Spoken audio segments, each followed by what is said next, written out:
Bonjour à tous. Pour la semaine du 16 au 22 avril, voici ma sélection de ce qui s'est passé côté lancement à ISS. Ça commence mercredi 18 avril avec une manœuvre de correction d'orbite de la Station Spatiale Internationale.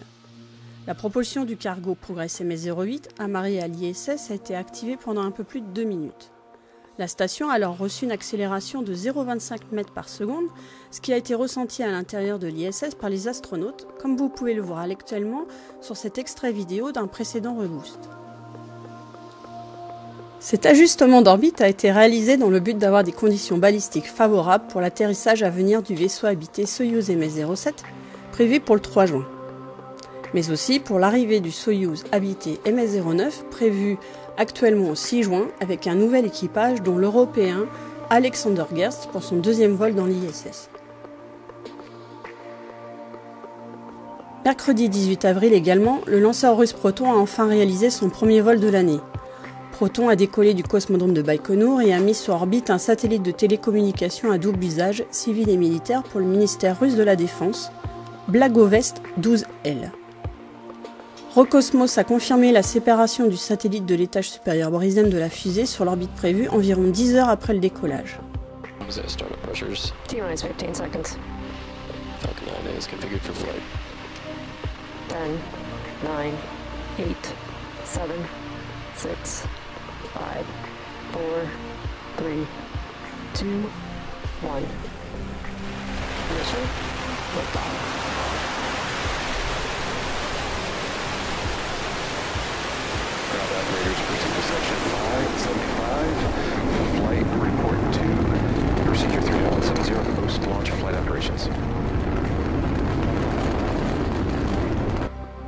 On continue avec le mercredi 18 avril, avec le décollage d'une Falcon 9 depuis Cap Canaveral en Floride, avec à son bord un nouveau télescope spatial, TESS.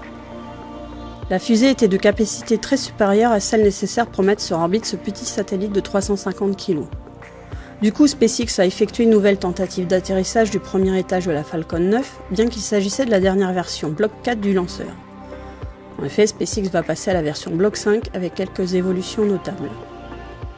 L'atterrissage a été fait avec succès sur la barge Of Course I Still Love You, un peu plus de 9 minutes après le décollage. Il s'agit du 24e atterrissage réussi des étages Falcon 9, à la fois sur terre et sur barge en mer. Pendant ce temps, la mission principale de la Falcon 9 s'est poursuivie.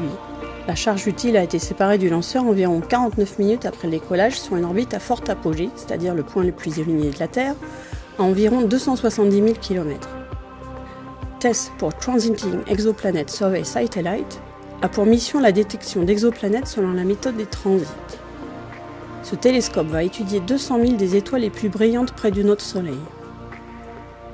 TESS n'est pas spécifiquement destiné à rechercher des planètes habitables ou habitées, mais il pourrait trouver des planètes en orbite dans la zone habitable de petites étoiles. Si vous voulez en savoir plus, allez voir l'article dédié dont le lien est dans la description.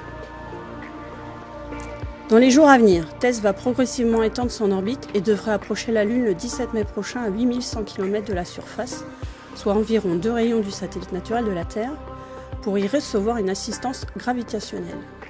Cela placera l'engin sur une orbite de transfert avec une inclinaison fortement accrue. D'ici 2 mois, TESS devra atteindre son orbite finale spécifique, appelée orbite de résonance lunaire P/2, complètement à l'extérieur des ceintures de radiation de Van Allen.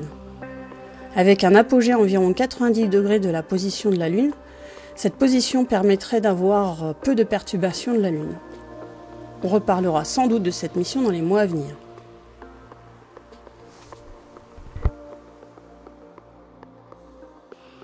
Si vous avez aimé ce résumé, n'hésitez pas à laisser un commentaire et un pouce levé et à partager le lien. Merci à ceux qui m'ont encouragé de cette manière lors des précédents épisodes. N'oubliez pas de lire les articles du blog qui vous donneront plus de détails sur ces actualités de la semaine, des liens additionnels et aussi quelques actualités en bref non mentionnées dans cette vidéo. Et j'espère à la semaine prochaine.